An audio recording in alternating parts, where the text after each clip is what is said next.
Welcome, everyone. We're here on B3. Diane Campbell. We're building business bridges together. My businesses are Boney Booties Beach Rentals, Flagler Electric Bike Rentals, and Tree Trends, which is a little bit of woodworking that my husband and I do together. And I'm here with my co-host, Ms. Shara from Sift and Sort. Tell us what you do, Shara. Hello, Shara with Sift and Sort. I sift and I sort. It's like the whole thing, right? Just trying to simplify people's lives and emotionally detach from physical items. Stuff. Just stuff. I hate stuff. Who needs stuff?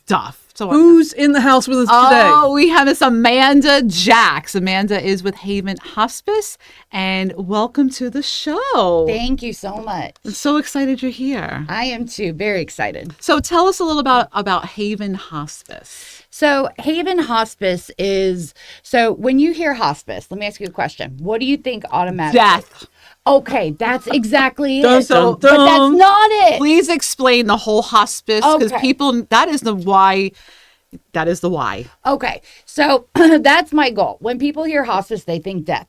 That used to be the case a long time ago, but not anymore. Things have changed so much. So what we really try to focus on is just giving everyone a better quality of life.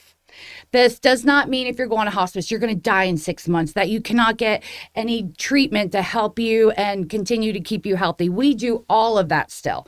We have people, our goal, I like to get people on hospice and then try and get them off, because then we've done our job, we have gotten them better. There are cases where we have people on for 2 weeks. We have cases where we've had people on for 7 or 8 years. So, Oh, wow. Amanda, Yes. how does one qualify, if that's the word? Is that the right word for hospice? How do they get to that point where they're needing hospice? So what the medical qualifications for that is, basically, if someone has a diagnosis of any disease or anything that will take time off of your life. So if someone has COPD, if someone has CHF, and What is CHF? CHF? Sorry. It's I'm his so acronym. sorry. Here we go. Yeah. Medical acronym. We know. We're just letting the audience know. I'm sorry. CHF is congestive heart failure. Okay. So if you have any diagnosis that take any time off of your life, and if you've had any recent decline, so if, mom or dad is, just getting a little bit weak, or if they're not eating as much, or if they need a little bit more oxygen, then they absolutely qualify. And what I love about Haven is everyone here has such a big heart, but they truly care to the point to where we actually have, we are half nonprofits.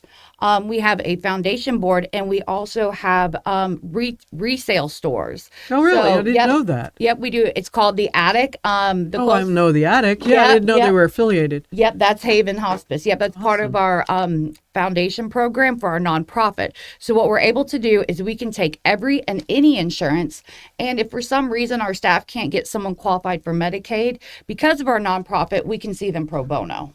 Wow. Yeah. That's huge. That's Yes. tremendous. I love how naturally she's just like, oh, yeah, it's no Yeah. big deal. And people are like, oh, my We God, got what do this. I do? Yeah. How did you get involved in hospice? Well, a little bit about me personally. My grandparents actually raised me. And I grew up with my grandma taking care of my great-grandmother. Well, actually, both of them. So here's an example. Long story short, I basically lived and breathed seniors and senior living, right? I watched my poor grandma help my great-grandmother go through, dialysis to, home health to private duty. We went through all of the things. And here's a little funny story for you. I will never forget. I think I was about 7 years old, and I can just see it. My great-grandmother walking down the hall. She had on those blue and white striped pants, and she lost control of her bowels. And I was 7. I was like, oh, gross. And my grandma was right behind her cleaning it up. And I was like, oh, gross. Well, you fast forward to 6 months later, I beat my grandma to the pile, and I was helping her clean it up. Oh, wow. So it's really in my heart, because I got, I lived it. I understand what it's like. You know what I mean? And It's not an easy season of life. it's not. And, a lot of people, sometimes you don't truly know it and understand it unless you've lived it. Exactly. Yeah. And I've definitely experienced it. So I've been in the senior living industry for a little over 12 years. And my goal was always to, my career, I wanted to be with Haven because they are such a great company.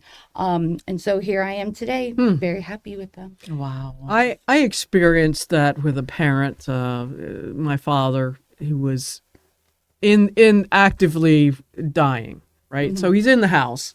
And I considered it an honor to be able to care for him in that season where, all my life I saw Dad as being just strong and proud and so but here he was the complete opposite, and I'm caring for him in the bathroom, and I was like, wow, we've come full circle.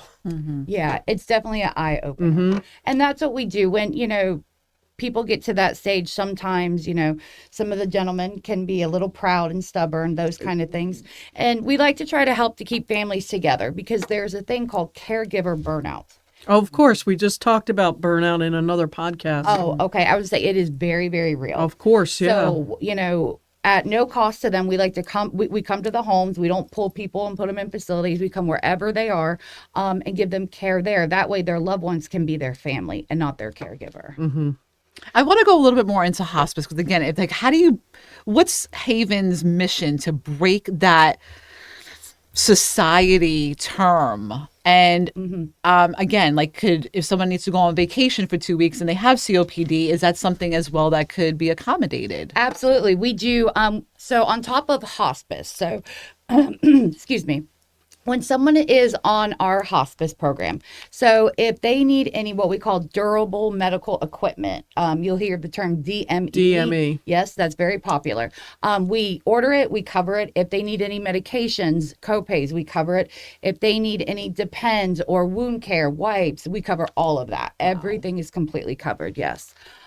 So on top of our hospice program, we have a whole bunch of other great programs. And one of them is our palliative care program. Okay. So if someone is going on vacation and they just need someone to come in and help while they're gone, we're more than happy to do that. Is it 24 hours? So it really depends on the person and what they're looking for, that kind of thing. We do have a 24-hour program. It's called Continuous Care Program, and it is a true program. So Haven has its own department of that, of our own RNs and CNAs that accompany our patients. And what's really neat about that is they are our nurses. They're not an agency. So they work for Haven. And that way we're able to give the patients consistency. So they're able to have the same nurse. Now, don't get me wrong. Someone's not going to be there 24/7, 360 days a week. Right. So during the day shift, they'll have the same nurse. At nighttime, they would have the same nurse. Those sorts of things. Another really great program about Haven is on top of, with hospice, you get all these fun things, and you get social services, you get CNAs, you get RNs, you get doctors, you get chaplains, you get all these fun things. So on top of that, we actually have a dementia program. And that is what really, really sets us apart. So if we have someone who's got a little bit of Alzheimer's, dementia, or, they're starting to get a little foggy, we can enroll them on our program. And our program is funded by our nonprofit. And that team, they're their own department. They'll have a coordinator come out and get to meet the person. They get to know them from birth up until now. What really makes them tick, what really makes them happy. And what they do is they take all that information, they go back and they build what we call a life enrichment kit. So say your your dad used to love cats. But that'll never happen.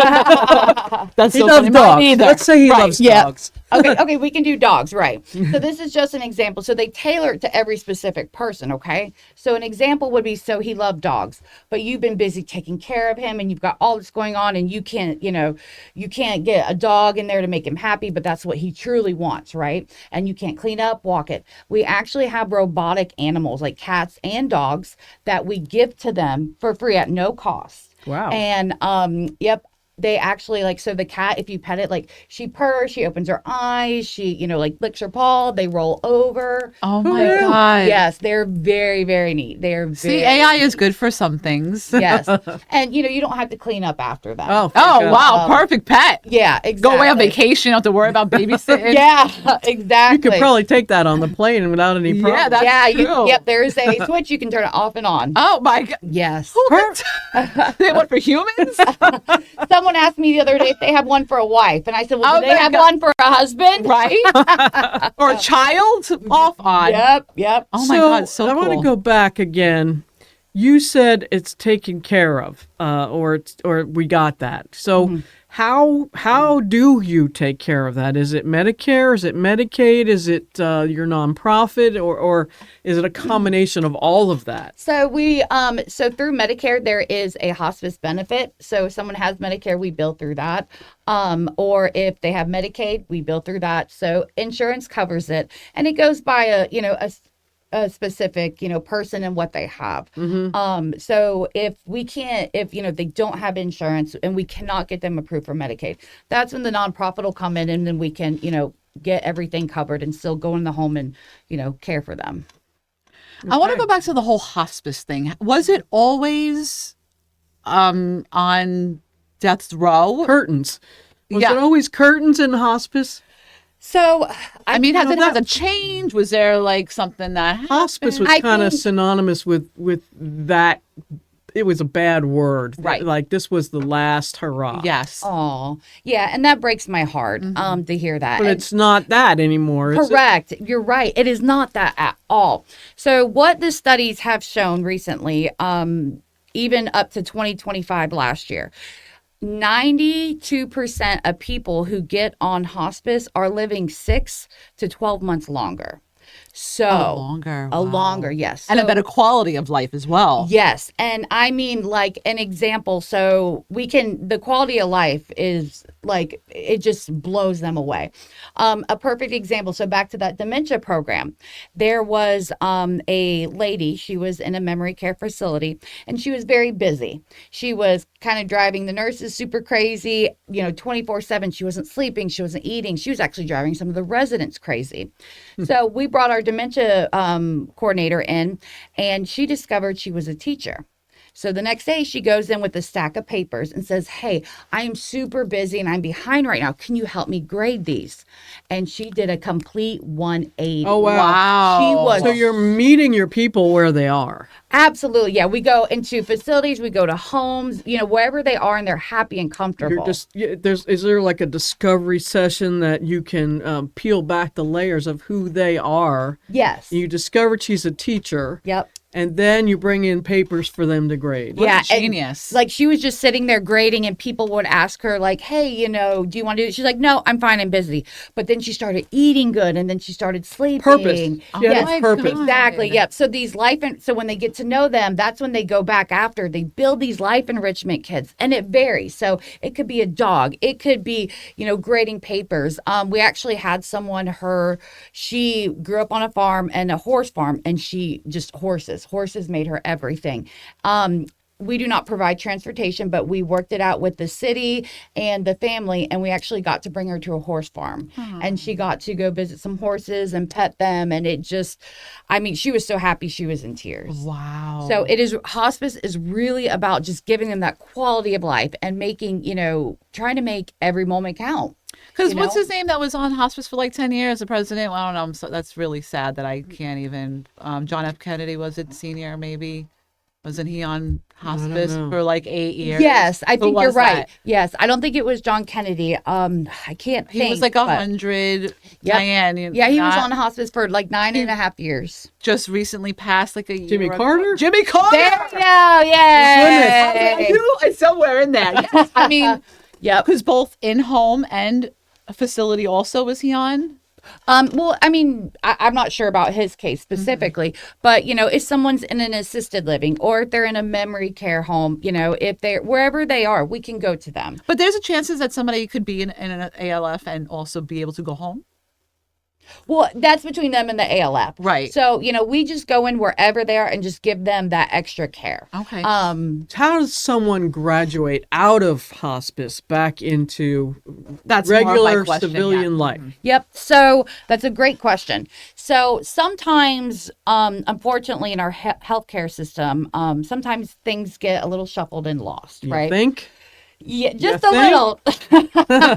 little. So, if someone's at a hospital, they fall, they break their hip or something happens, then they have to go to a rehab. Then they go to an ALF.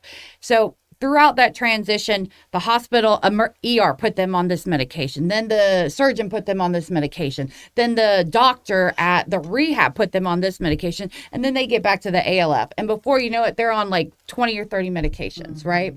So sometimes that will really break a person. So something that we do on our services is we go in, and first thing we do is we do an examination. We get to know them, do a physical examination. Our nurses and doctors do with the family. Also, they're there. And they go over all their medications.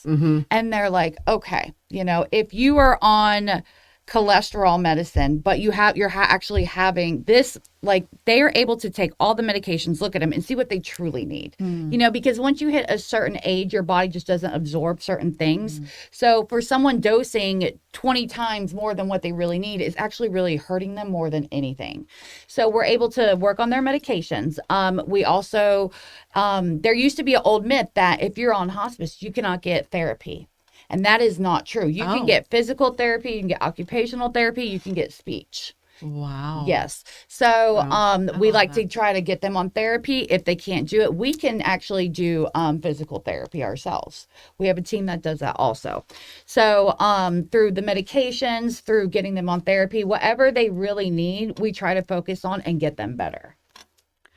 I'm so thankful that you are able to explain and educate people on hospice, not only Haven Hospice, of course, but just the term itself, and not scaring people. Yes, we're all dying. We're all going to die. We're not, it's not a reverse role. Right. So to know that is not the end game. It is not. Absolutely not. So I want to hit on something that another one of our friends, W-2 versus contractual employees. Yes. This, and I think you touched on it, they're employees of Haven. Is that correct? Yes, ma'am. Yes. So what you're referring to, right, is when someone just hires an outside agency that has a ring of CNAs and nurses. So we've seen in the news, even locally here, that there have been some issues with contractual people abusing their position Yes. to seniors. Yeah. And we don't want to see that. Absolutely. Yeah. So you control that by having W-2s. Correct. Yes. Yes. We hire our own employees. We do not hire agencies. And you're training them. Yes. They go through a lot of background. They go over 2 months of training. We get them completely certified. Even if they already have theirs, Haven has their own education program. We like to do also on top of it. Of course, yeah. Yeah. And Haven is one of those companies that if we are hiring, they're not going to rush to just hire someone. They will take their time to make sure they find the right person that truly has a good heart. If you go to our website, you'll see maybe we've had a position open for, 7-8 months. It's because they just have not found the right person. I love that.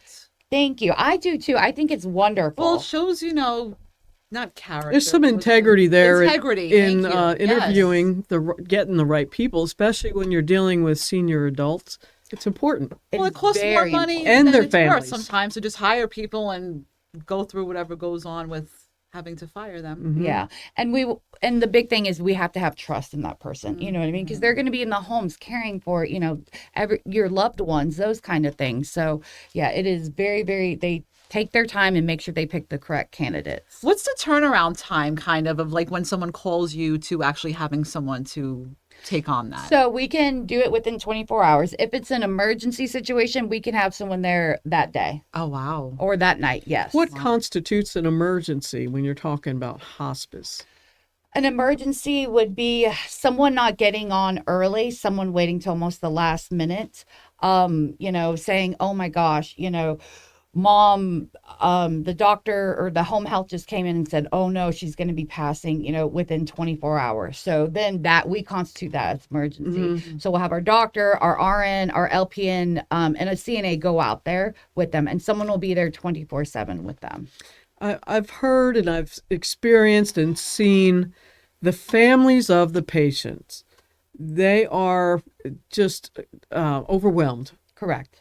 How do you handle the families of the patients? Not handle, but how do you work alongside of them to get their loved one the best care and to give peace of mind to the family? So that's something that we actually are. The Haven is amazing at, I have to say. I'm not trying to just shoot their horn, but they have blown me away with that. So, when someone's on our services, they get all these things, right? And one of them is our social services department.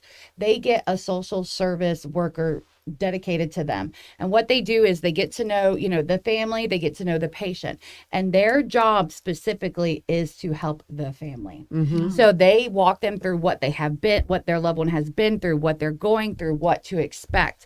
And they're always on call. So that way it really eases their mind, because sometimes, the doctors will go in and use big acronyms or big words that people don't understand. And, our people really take the time. They sit down. Sometimes they'll sit there for 4 hours with them on a day. Decision making is probably one of the biggest stressors for families. Making decisions on end of life or medications for and what they're going to do to the patient's mental state. Right. Can you talk a little bit about that? Yeah. So what we do is the social service worker will come in and along with the nurse practitioner or the doctor and meet with the family, and they will basically go over everything. And, they will put out recommendations. This is what I think, but ultimately it's up to the family. And they'll go through the good, the bad, the ugly, the truth. They will give them all the information without overloading them, confusing They're them. already overloaded and overwhelmed. Right. Yeah. So they take it all and they make it very simple for them. And they say, listen, they make it black and white. This, and this. And that way they're able to make that good, quality. You want to make an educated decision. Bingo. Well, but if you don't have the information, how could you? Well, that's what a lot of people are. That's a problem. And you have all these emotions involved in making a decision, especially if it's, a DNR is involved. Yes. And you got to act on the patient's wishes. Yes. So something else I do wanted to bring up. So when someone is on our services, our family members are on our services 13 months after the passing of their loved one. Oh, wow. Yes. So this is aftercare support. Correct. Yes. So I see your face. I love it. Can you guess why we do 13 months after? Well, usually it's a year of grieving. Bingo. And then that last month is when you can finally hopefully, yes. Take the plunge to move on just a little, not move on, but continue your life in a way. Bingo, you got it. Yes, because you've got to go through a birthday. The first are always all the hardest. first Holidays, yes, the birthdays, the holidays, the Christmas, the Thanksgiving, and then that 1 year anniversary. Wow. So what does that look like in the 13 months prior to a passing? So it can look like whatever they would like. So we have so many different support for, our families. We actually have a camp that is no cost. It is what they call a grieving social love camp. And basically, all of it's at no cost. They can go out and they can connect with other people. It's at a very cute camp, kind of like you see on TV.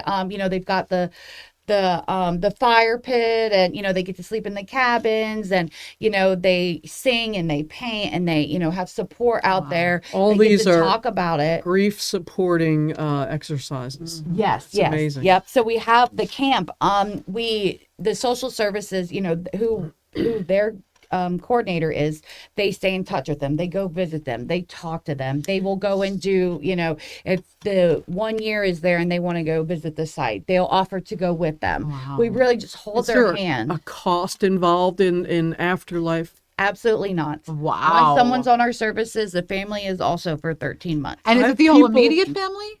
Yes. I have people in mind that could so benefit from that. Absolutely. And they're still in their 1 year prior to that. Yep. I just want to circle back real quick. When you said, if it's an emergency situation, Yes. how can you educate people on when is the right time to not only get information, but not get to that last moment where maybe their quality of life could have been better? So what I highly, highly suggest is the second, if you're not the second, but when your loved one, if they have any qualifying diagnosis that takes any time off of their life, and if they've had any recent decline, so if they're not eating as much, they're starting to lose a little bit of weight, if they're starting to get weak, so what we call a recent decline means anything starting, okay? If they're starting to get on bad oxygen, if any of these things are starting, give us a call. And that is the moment where we can come in and hopefully I like to get them on and get them off. But we can't make promises, it is not in our hands. Of course. But that way we can at least give them that quality of life. And, as the study shows, hopefully get them to live longer and really enjoy that, every moment that they have. Absolutely. That's so important. Yes. So to have the Haven, a company like the Haven in your back pocket, Yes. when you have aging parents, you're going to have to make decisions, having this in your back pocket is a great tool in your toolbox. Yeah. So how do people reach out and get in touch with you and the Haven? So if anyone is interested, they can absolutely just give me a call. My phone number is area code 904. Oops, I'm so sorry.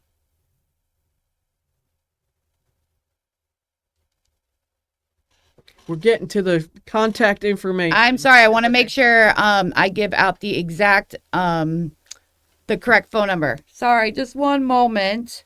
I was so excited to talk and be here with you guys. You lost all Yep. track of Yeah. time. Yeah. Okay.